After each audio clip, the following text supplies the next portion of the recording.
Hello, all. This is Dr. Dheeraj Masapu. I'm a senior consultant in the field of neuroanesthesiology, and today I would like to tell you what are the side hustles that you can do along with your medical practice. In the evening times, if you spend some 30 to 40 minutes maybe for some period of time, which I would be telling, it is different in different side hustles. You can earn a decent income, okay? And if it really clicks, then you might earn more from that than your actual money that you're earning as a doctor. So those are the things I would like to cover. First, I would like to tell you why actually the side hustles are required for the doctors, and they have actually. It is very common in USA, but in India the culture is just building now. Some other doctors are actually entering, and in USA it seems 39% of the doctors actually will have some kind of a side hustle. That's a pretty big number, right? And it seems some doctors even earn 100,000 American dollars, and that's a very big amount per year. So along with that, what side hustles also do to you is not only money, but there's some other side hustles can expand your professional network.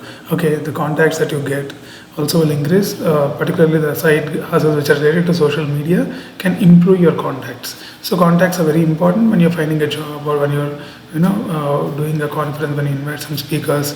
And so the contacts are very important. So those are the ones that you get when you're doing such kind of side. There are some other side hustles when you're doing, you will learn some skills, you'll acquire some knowledge, and that will actually help you in your professional growth.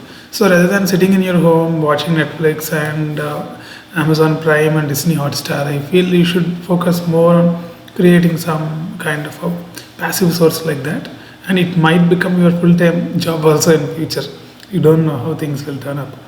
Okay, so then I would like to tell you why actually doctors suit for these side hustles. I mean, why doctors will click, because doctors in general are motivated guys, and then what happens is, so doctors will have a methodical way of doing stuff, and also once they start something, usually they are very persistent with the stuff. So that because these kind of habits they inculcate in the medical training and education. So most of the doctors, when they take up some side hustle, usually they don't accept the defeat and they keep persisting with that. That is the reason. That is the most important aspect required when you start a side hustle. Because the many guys who start some YouTube channel, they leave it after one and a half month.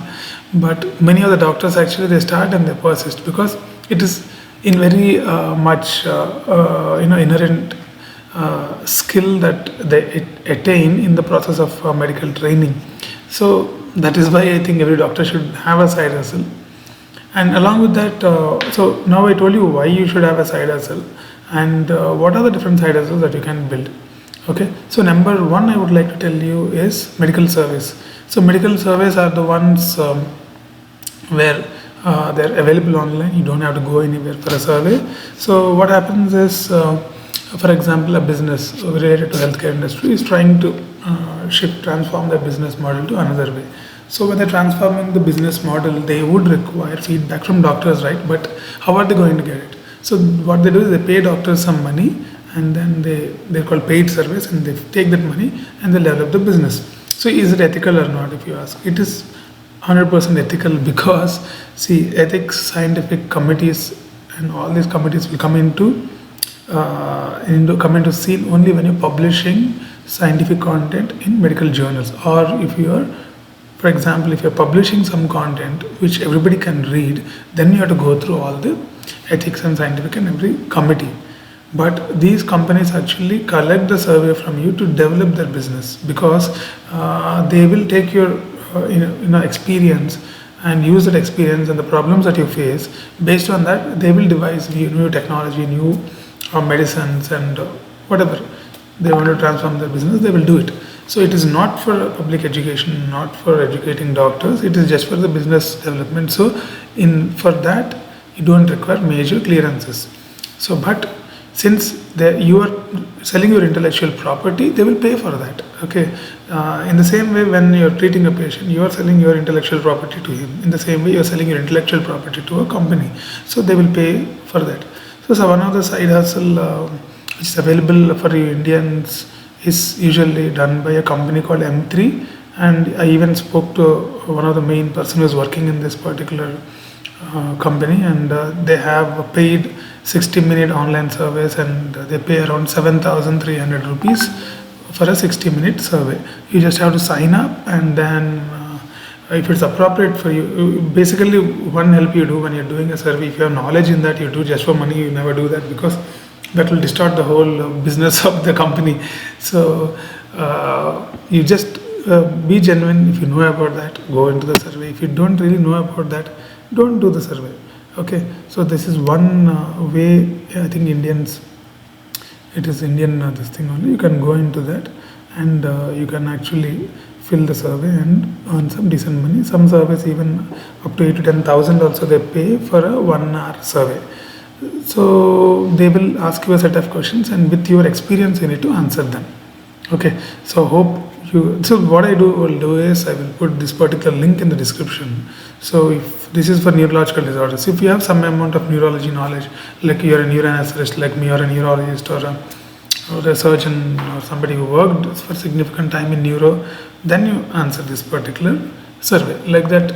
So whatever you can, if you're enrolling with this particular M3 website, what happens is then in future whatever surveys come to you, they will be sent to you. If you feel they're relevant, you can answer them.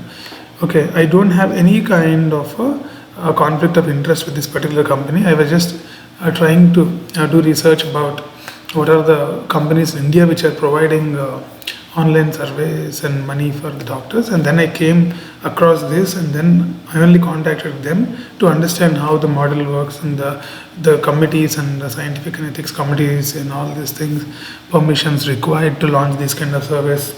I spoke to them, and then I took the permission, and then I'm putting it in my description. Okay, I'm not going to gain anything from this particular company. Okay, but I want you to utilize this and earn some money as a side hustle. So this is one way of earning. The second way of earning is the social media side. The social media angle, basically most of you know. So what happens is you can start a YouTube channel, you can start an Instagram channel, you can start a LinkedIn. You can be a LinkedIn influencer or a Twitter influencer. So basically how all these channels operate is, when you start a channel in YouTube, for example, you crossed 1,000 subscribers, then you will be getting some amount of money per views. Okay, but Instagram, LinkedIn, and other platforms, they don't directly pay you money like YouTube, but sponsors will come. For example, if you have 1 lakh plus followers in Instagram, then per reel actually you can charge some amount of money. It will range between 20 to 50,000 rupees usually. So paid sponsors also will be there for LinkedIn and Twitter. Still it has not reached that level, but LinkedIn also might go into sponsorships and all in future. So these are good areas if you really want to develop a passive source. And not only that, when you have a YouTube channel or when you have an Instagram presence, what happens is people want to come into your platform, and it is to become famous. So in the way you develop a lot of contacts, and because of the contacts, it might help you in future in getting some kind of jobs or something. And along with that, you develop public speaking also when you're doing social media. If you're not very confident in speaking English, then maybe you can start a channel where you start talking in front of the camera, and slowly over a period of time you build confidence in talking in front of public. That will also help you when you're giving talks in the conferences also. So it is more like not only money, but you develop contacts, and also you develop public speaking, and also you will become an influencer where you can actually influence people, and at the same time you can make good amount of money. So I recommend LinkedIn nowadays, because see, YouTube is very tough to break the algorithm because it's very competitive. Instagram is easy to do. You'll reach up to 1 lakh. After that, there is a saturation. But LinkedIn is one platform. What I'm understanding now is, so the last year around 20 to 30 lakh people were in LinkedIn, but this year almost 1 billion people entered into LinkedIn. So, and all are like professionals. So that is where you need to reach, right? So what I feel is, if you're starting as an influencer, if you want to be a content creator, take one platform. Don't be in all the platforms. Take one platform. I recommend LinkedIn, and start doing video content. Start doing writing content there, and then over a period of time, slowly you'll become an influencer there and start making money. Okay. And the next way is totally medical writing.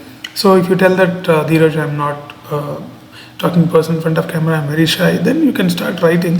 For writing, I recommend Quora, because Quora will have a lot of people in that, billions of people are there in Quora. And second thing is that there are defined questions there. So in medical writing, when you start, you don't know what to write. Like if you write about your neuroanesthesia, nobody's going to read, right?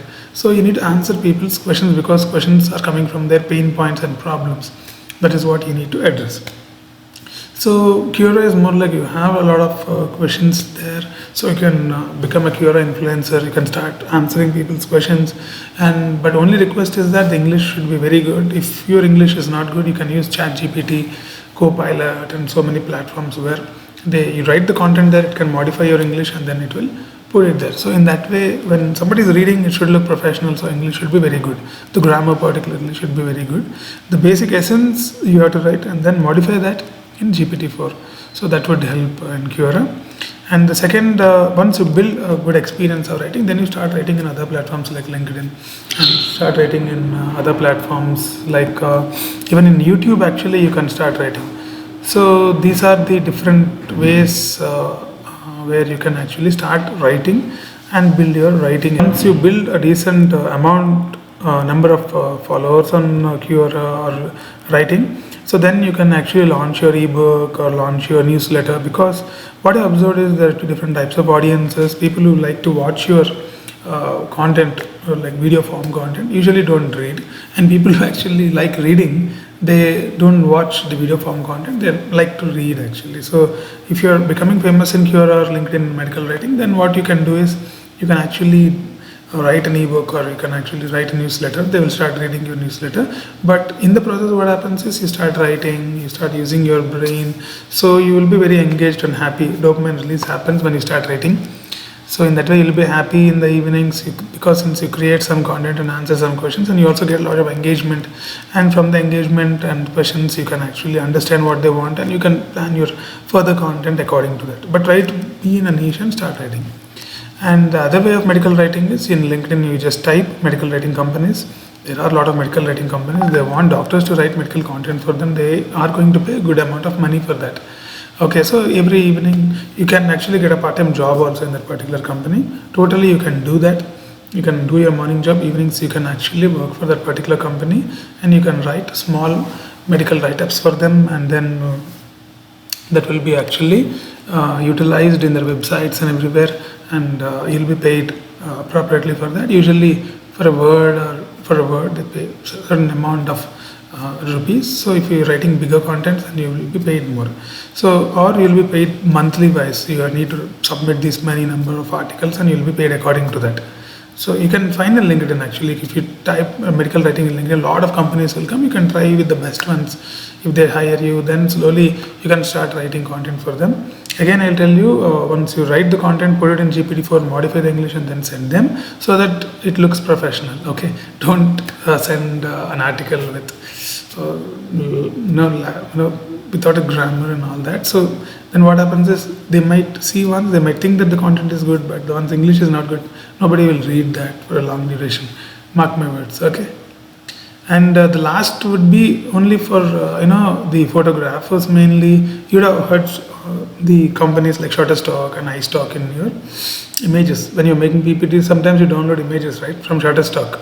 So that Shutterstock, how it operates is, Shutterstock is a website where you can actually enroll as a member in that, and then you can start uploading your images into that.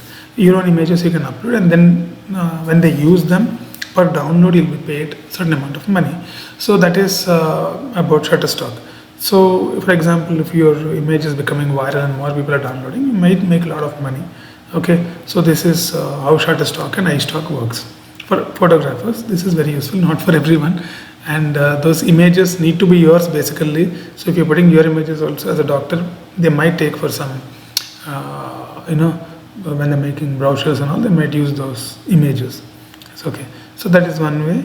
And then last is in Amazon Kindle. You can open a Kindle account, and then in the Kindle account you can actually make notebooks, logbooks, and then planners for doctors. Okay, these are called as low content books. You can actually type low content books, low content books, Amazon. Then it will open. So like you have to open a Kindle account for this. It's very simple. You can open a Kindle account and you can start making the low content books. So for that you need to use an app called as Canva, which I use. You can see I make all my thumbnails here. So you can go here and then you can create a design. Here you can write an e-book cover. So book covers will come. So you can design your book cover here. There will be a lot of pre-designed templates. I think Canva, many people know there will be a lot of pre-designed templates, and then you can make some kind of a book like this. This will be the front cover, and then you can add pages to that. So if you when you add a page, so there are predefined formats actually in Canva, where if you put low content book, it will give you a kind of, you can actually copy paste, and you can keep add. So you can duplicate the page, duplicate. So for example, if I start duplicating this page, you can keep duplicating like that. You can make 100 duplicate pages, and then you can convert this to a PDF, and that becomes a low content book. And that low content book you will upload in Amazon Kindle, and if people start buying, you can make a lot of money. So these are different side hustles that you can do in the evening. So among all these things, I recommend social media presence, because it will brand you, and then you also build public speaking skills, and also if you have good contacts, it might help you when you're finding a job. For me personally, like YouTube is more like, it's a kind of mentoring students. I enjoy that than money. So in the process, I'm building a community where a lot of anesthesia students and other students who want to go to Middle East and other countries, Australia, are there. So mentoring is my passion, so I'm doing for that. In the process, I'm making money. That I already did a video. You can check out how much money I made in YouTube.